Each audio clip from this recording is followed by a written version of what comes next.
Hello every one, നമ്മളിപ്പോൾ നിൽക്കുന്നത് ഒരു 400 kV സബ്സ്റ്റേഷനുള്ളിലെ 33 kV സ്വിച്ച് ഗിയർ റൂമിലാണ്.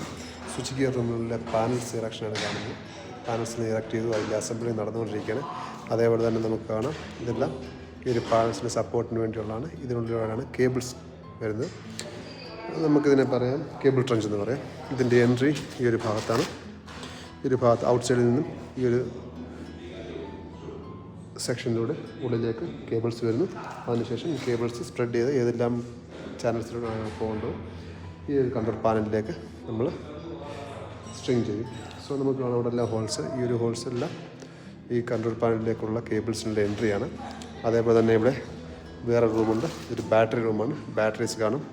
എമർജൻസി സമയത്ത് ബാറ്ററിയിൽ നിന്നും കറണ്ട് കാരണം ഇലക്ട്രിസിറ്റി എന്തെങ്കിലും സ്റ്റോപ്പേജോ അല്ലെങ്കിൽ മെയിൻ്റനൻസ് വന്നു കഴിഞ്ഞാൽ ആ സമയത്ത് ബാറ്ററി ഉപയോഗിക്കാനുള്ള ബാറ്ററി റൂമാണ്. അതിലേക്കുള്ള കണക്ഷനുമുണ്ട്. അത് ഈ ഒരു റൂമിൽ നിന്നും കേബിൾസിൻ്റെ കണക്ഷൻ ഈ ഒരു ട്രെഞ്ചിലൂടെ ഉള്ളിലേക്ക് പാനൽ റൂമിലേക്ക് കണക്ഷനുണ്ട്, പാനൽസിലേക്ക്. സോ ഇതാണ് സ്വിച്ച് ഗിയർ ബ്രീഡിങ്. ഇതിൻ്റെ ബാക്കി ഡീറ്റെയിൽസ് നമുക്ക് വരും വീഡിയോസിൽ കാണാം.